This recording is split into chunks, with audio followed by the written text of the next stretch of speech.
Um olá todo especial a você que está aqui conosco no terceiro Congresso Online de Relacionamento Amoroso, buscando mais conhecimentos e informações para aprender a lidar melhor com os seus relacionamentos, ganhando mais autoconsciência e autoconhecimento. Porque eu acredito que todos nós que estamos aqui queremos a mesma coisa: relacionamentos mais saudáveis, melhorar a autoestima, ganhar mais autoconfiança e nos sentirmos mais felizes e realizados. E eu vou te contar uma coisa que talvez você não tenha percebido ainda, mas se já percebeu, já terá dado um grande passo no caminho do autoconhecimento. A grande verdade é que não sabemos quem somos. Nós pensamos que sabemos, mas não sabemos. Nós temos apenas uma noção, mas muito longe daquelas verdades profundas que vão na nossa alma. E quanto mais a gente estuda, quanto mais a gente aprende, quanto mais a gente descobre sobre a gente mesmo, mais a certeza de não sabermos quem somos, sobre o que está nos porões do nosso inconsciente. E você pode estar se perguntando, mas por que é tão importante a gente saber o que está no nosso inconsciente? Novamente, talvez você não saiba, mas os maiores experts na área do cérebro e cognição estimam que mais de 95% do nosso comportamento é inconscientemente motivado. Isso mesmo, quase a totalidade da forma como você se comporta, da forma como você reage às situações, se origina dos materiais que estão no seu inconsciente. Ou seja, em apenas 5% do tempo, você está agindo de forma consciente. Bem pouquinho, né? E sabe o que está nos guiando em 95% do tempo? Tudo que reside no nosso inconsciente. Medos, traumas, compulsões, fantasias, desejos e toda a sorte de emoções reprimidas. E você acha que sendo guiado por tudo isso, nós teremos uma vida realizada? Sendo guiados por medos inconscientes e emoções reprimidas? É óbvio que não. Ou seja, a gente pensa que está escolhendo as direções da nossa vida e os nossos relacionamentos, mas na verdade estamos sentados assim, no banco de passageiros, sonambulando na maior parte do tempo. E para completar esse quadro, nós estamos desconectados das nossas mais profundas necessidades, daquilo que é realmente importante para nós. Essa é a razão de não sabermos o porquê da nossa vida estar tão difícil, às vezes sem graça, faltando algo que a gente nem sabe direito o que é, enfrentando conflitos e dificuldades. E se eu te perguntar agora, você sabe quais são as suas necessidades emocionais, as suas dores profundas, os seus medos? E independente do que você responda, certamente a visão que você tem sobre si mesmo é apenas a pontinha de um imenso iceberg. Saber o que não queremos é fácil, porque é tudo aquilo que já nos trouxe dor e desconforto na vida. E é por isso que o nosso foco acaba sendo nos nãos. Não quero sofrer mais, não quero ter dor de cabeça, não quero ter problemas, não quero passar necessidade, não quero relacionamentos abusivos. Mas isso é um verdadeiro perigo. E sabe por quê?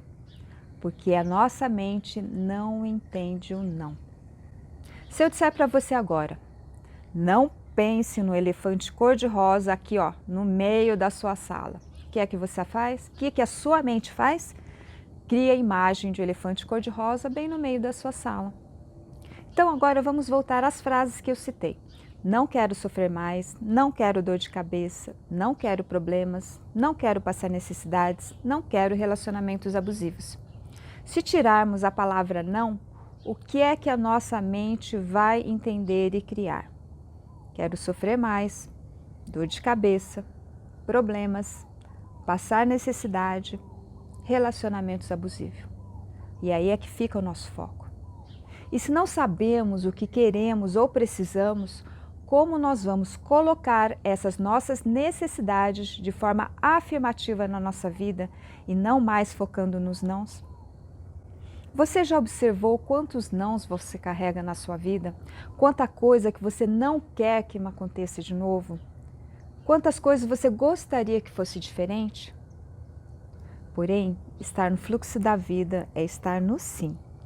aceitando e aprendendo com o que nos acontece e criando e atraindo de forma afirmativa uma realidade que supra as nossas necessidades, mas desde que tenhamos consciência do que realmente queremos. E você sabe por que temos essa dificuldade em reconhecer as nossas necessidades?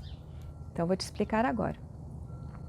Quando crianças, na maioria das vezes, quando expressamos a nossa necessidade de colo, de comer, de brincar, de fazer algo prazeroso, o que é que muitas vezes acontecia?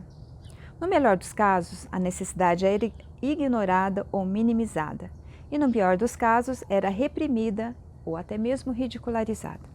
Por exemplo, se a gente tinha vontade de ganhar um colinho, vinha a frase da mamãe: "Ai, agora não posso, mamãe está muito ocupada, vai brincar lá com seus brinquedinhos, vai." Ou então, se você já era maiorzinho, dizia: "Ah, mas você já não é mais bebê para ganhar um colo, desse tamanhão e ainda quer colo?"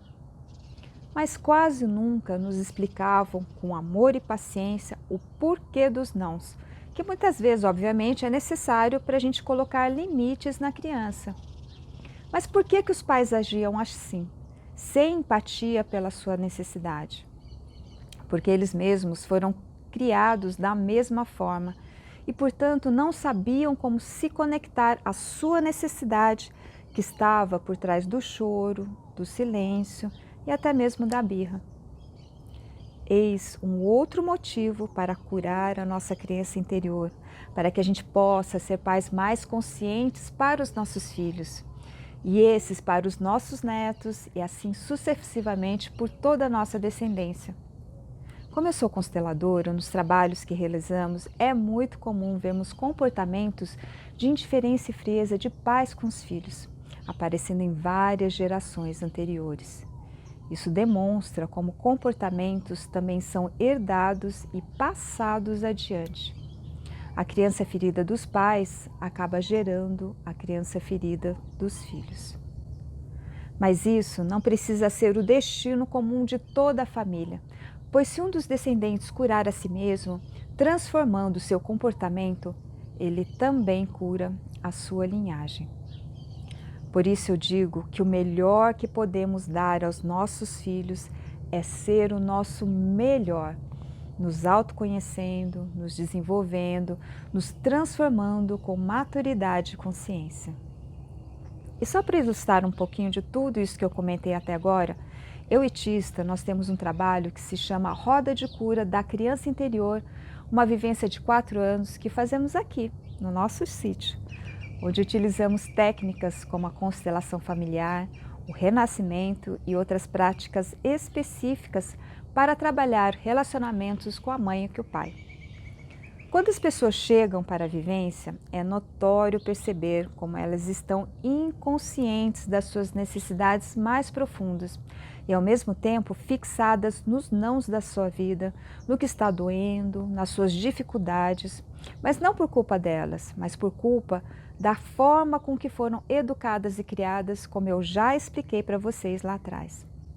Mas depois que passaram pelos processos da vivência, principalmente o renascimento, muitas pessoas ficam admiradas ao descobrirem a quantidade de material reprimido e inconsciente que traziam, que nem sabiam que carregavam.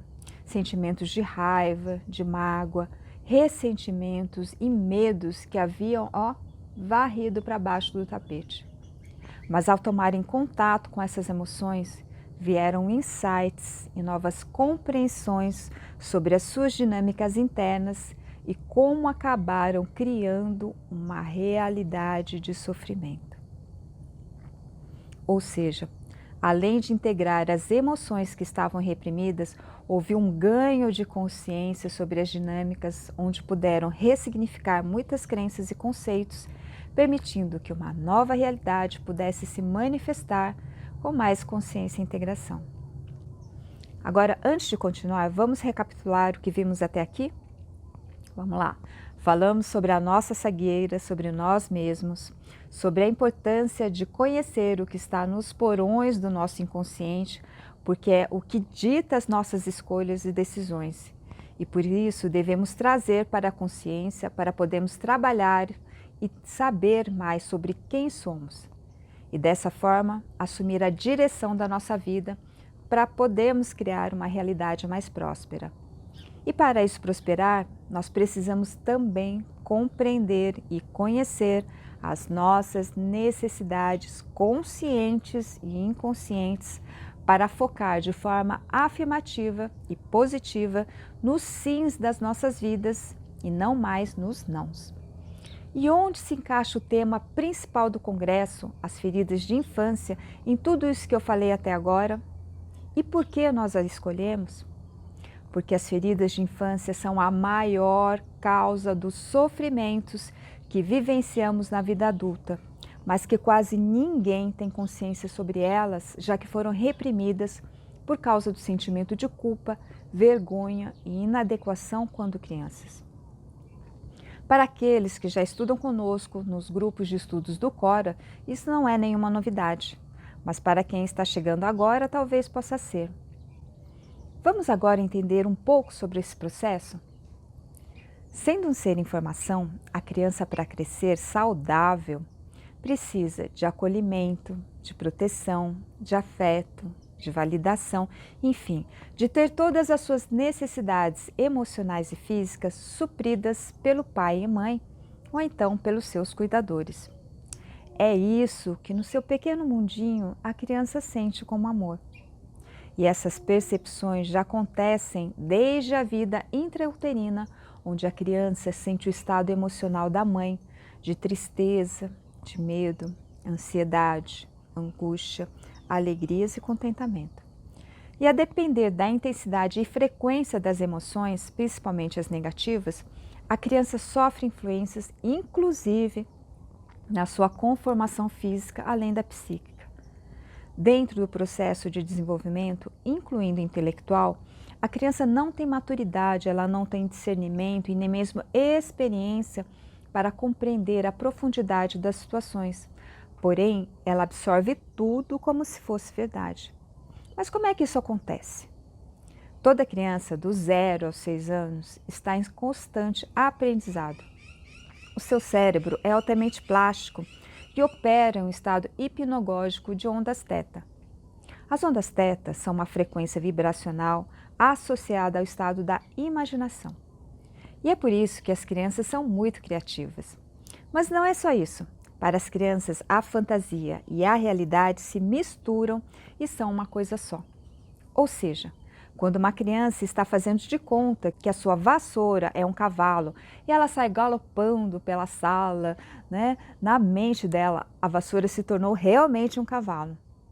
Por isso, nós devemos ter a sensibilidade de compreender o mundo da fantasia de uma criança, pois ela é muito mais representativa e significativa do que apenas um faz de conta. As frequências θ do cérebro estão associadas também ao estado de hipnose, durante o qual as informações podem ser baixadas diretamente para o subconsciente. Nessa condição, as crianças são capazes de registrar uma grande quantidade de informações. Isso é necessário para sobreviver em seu ambiente, mas elas não têm a capacidade de avaliar conscientemente as informações enquanto estão sendo baixadas. Então, quando um pai ou uma mãe critica uma criança, isso é absorvido diretamente pelo inconsciente da criança como a verdade sobre ela. Outro ponto importante é como ela não tem capacidade intelectual e nem vivência para poder interpretar conscientemente os fatos, para ela as coisas são binárias. Ela não entende que existem gradações entre polos opostos. Para ela é tudo preto ou branco, sim ou não, certo ou errado, bom ou mal, feio ou bonito, incluindo o amor e o ódio. E é por isso que é comum a criança dizer para a mãe ou para o pai: "Eu odeio você", quando ela tem algo negado. Da mesma forma, o amor que a criança pleiteia também é exclusivo e ilimitado, o que vai tornar ainda mais penoso e frustrante qualquer tipo de negação de suas necessidades, de afeto, de reconhecimento ou de validação. Se a criança teve cuidadores que de alguma maneira negligenciaram essas necessidades, parcial ou totalmente, e reprimiram a manifestação das suas emoções, a criança buscará pela vida adulta fora suprir essas necessidades não atendidas. Irá repetir nos outros ou nela mesma o que ela não pôde expressar naquela época. E quanto mais cedo é feita a repressão, mais destrutivas são as emoções reprimidas. Um exemplo de sentimento inconsciente causado por feridas de infância é a vergonha tóxica desenvolvida em função da dinâmica dos pais com os filhos. E o que vem a ser a vergonha tóxica? Veja bem, a vergonha em si não é boa e nem má.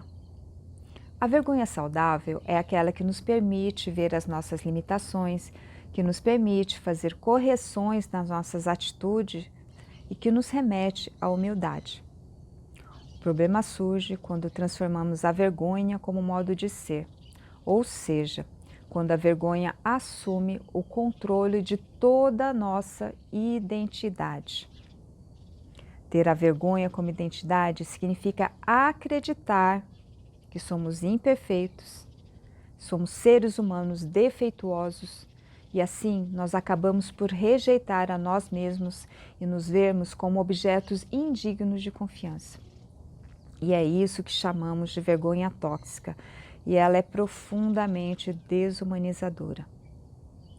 Quando os nossos sentimentos são aprisionados pela vergonha, nós deixamos de sentir.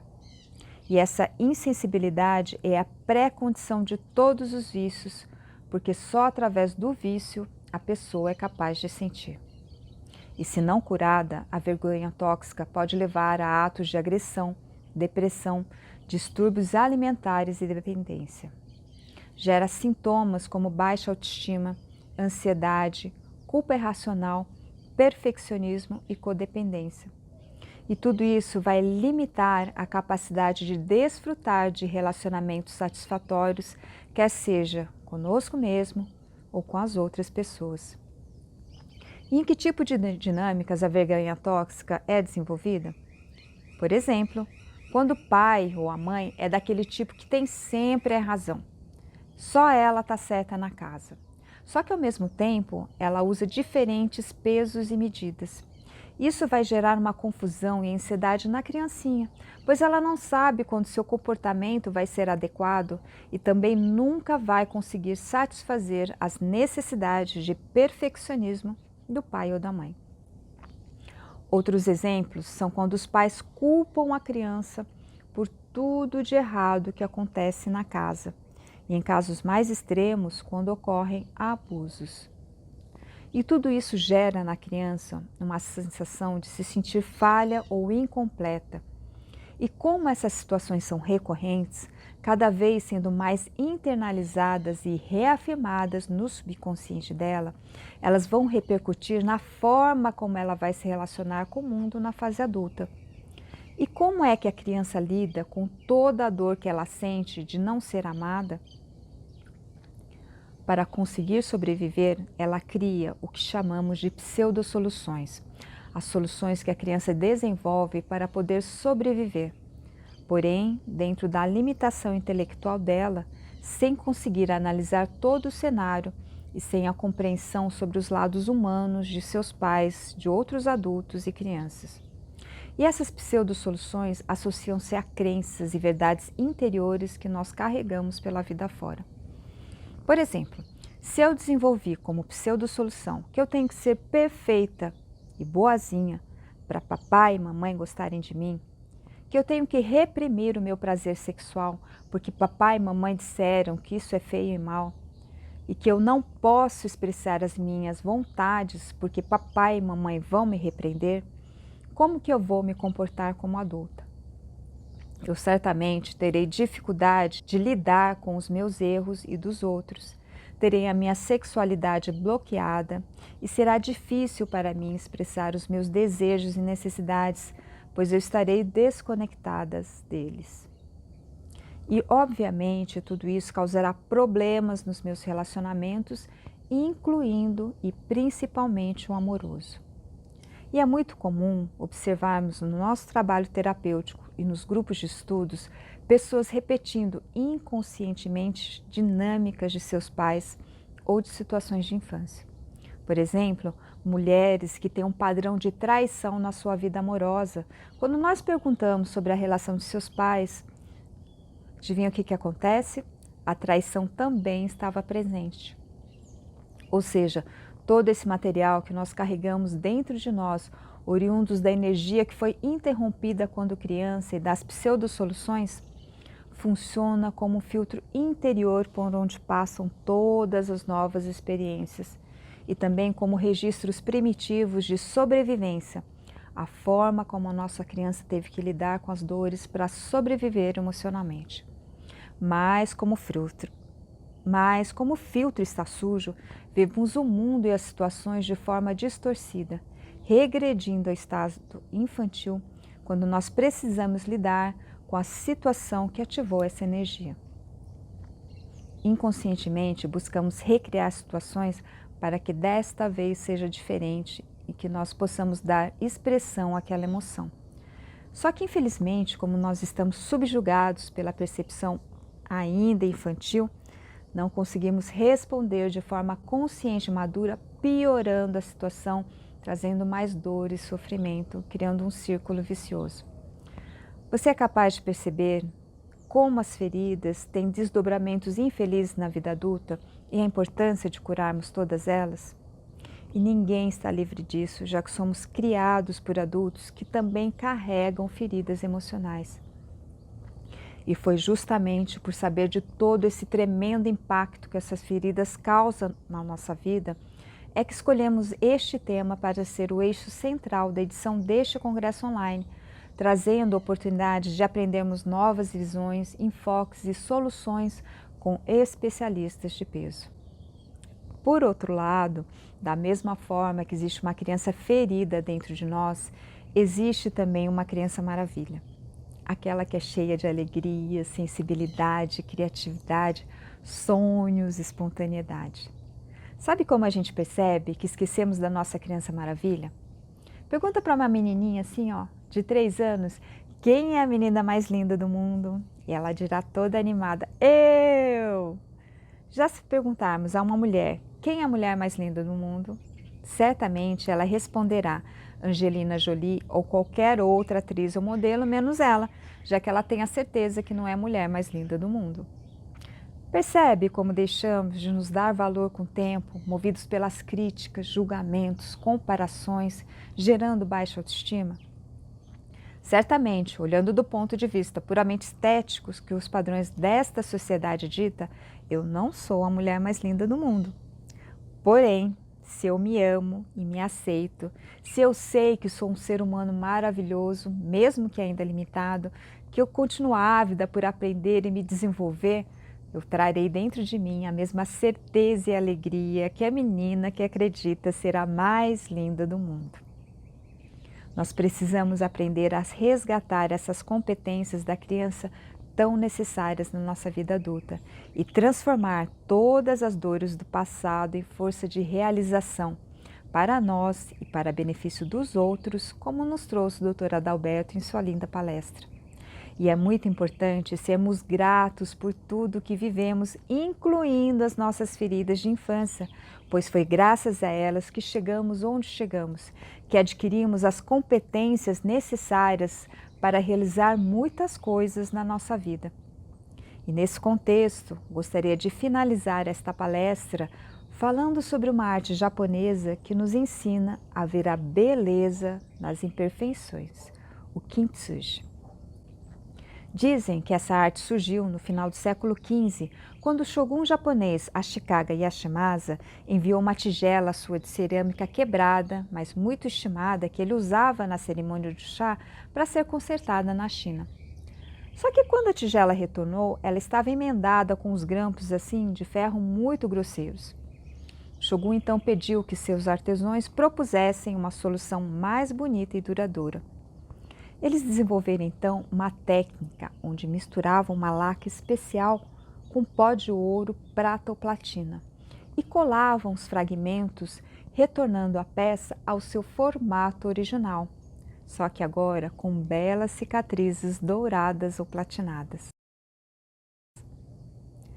Dessa forma, ao reparar as peças de cerâmicas quebradas com a técnica do kintsugi, o que antes seria descartado ou escondido, agora é valorizado e mostrado com orgulho e admiração.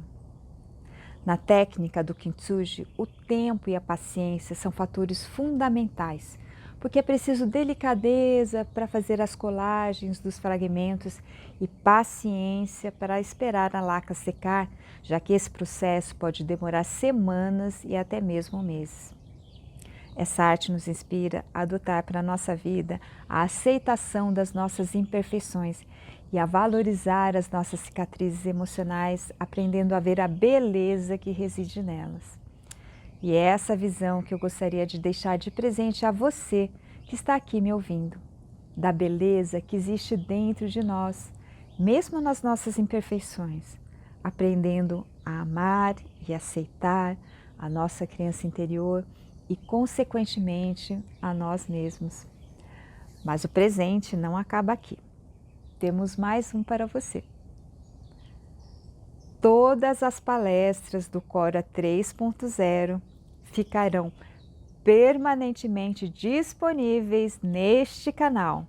Ou seja, você poderá revê-las e estudá-las sempre que desejar e ainda poderá trazer seus amigos e familiares também para este canal. Só que tem mais. Nós continuaremos a trazer conteúdos sobre autoconhecimento, entre eles o estudo do livro Criando União, o significado espiritual dos relacionamentos. O livro Criando União é uma compilação de palestras do Pathwork voltados para o tema relacionamento amoroso e que traz uma abordagem profunda e holística, abarcando o psicológico, o emocional, o mental e o espiritual. Agora, lembrando que quando falamos de espiritual, não trazemos nenhuma conotação religiosa, mas sim o desenvolvimento da nossa essência. E essa iniciativa, assim como este congresso online, faz parte da nossa missão, minha e do Tista, de trazer mais consciência através de informações e uma nova visão sobre o relacionamento amoroso, principalmente como a maior oportunidade para o nosso autoconhecimento e autodesenvolvimento, pois é onde se manifestam as nossas verdades, principalmente as inconscientes. Nós precisamos dos relacionamentos para entender quem somos. Precisamos aprender a ver a nossa imagem refletida nesse espelho como um grande feedback do que precisamos transformar em nós. O que é eu preciso aprender sobre mim através dos conflitos amorosos? Por que é que eu recrio as situações infelizes na minha vida? Como romper os círculos viciosos de sofrimento? Como eu posso identificar a minha criança ferida e como posso curá-la? Qual é a diferença entre as forças de Eros, do amor e da sexualidade? E como manter a chama de Eros acesa? São exemplos de perguntas que podemos nos fazer e que o estudo do Criando União ajudará a responder. Mas como a compreensão dos capítulos pode ser um pouco complexa, vamos realizar o estudo juntos, trecho a trecho. E como é que isso vai funcionar? Semanalmente colocaremos aqui neste canal o texto, o áudio de sua leitura e comentários de Egli Filiassi e Nelson Simas, que vocês já conhecem e são os especialistas em Pathwork, além dos meus comentários e do Tista Rodrigues, complementando com informações que nós trazemos de outras abordagens e visões. O Criando União foi o primeiro livro que estudamos nos grupos Coras de Estudos de Relacionamentos Amorosos, que já conta com quase 3 anos de existência. E atualmente nesses grupos nós estudamos o livro Não Temas o Mal, também uma outra coletânea de palestras do Pathwork. Mas a gente escolheu o Criando União para trazer para este canal devido ao retorno positivo que tivemos com os estudos. Muitos depoimentos de participantes que nos contaram como esse trabalho os ajudou a superar crises em seus casamentos ou mesmo a lidar com dificuldades pessoais através da ampliação de consciência e quebra de crenças e de velhos paradigmas. E tudo isso nos motiva, a mim, autista, a desenvolver mais ações e trabalhos que venham ajudar as pessoas a compreender as suas dores e a ter mais consciência e assim poderem, a partir de um lugar de alto poder e alto amor, realizarem a cura e a transformação em suas vidas rumo à felicidade e plenitude. E eu espero que o nosso relacionamento não termine aqui neste congresso. E eu espero que você continue aqui conosco, compartilhando a sua caminhada de autoconhecimento e crescimento. E se você gostou desta proposta, se você gostou das palestras do congresso, convide também seus amigos e familiares a se juntarem nessa grande aventura que é a descoberta de si mesmos. Vamos ser todos grandes buscadores. Então, gratidão pela sua presença aqui no Cora 3.0, gratidão pela sua audiência e que tenha assim uma vida cheia de amor, de paz, de sabedoria e de prosperidade. Um grande beijo no seu coração.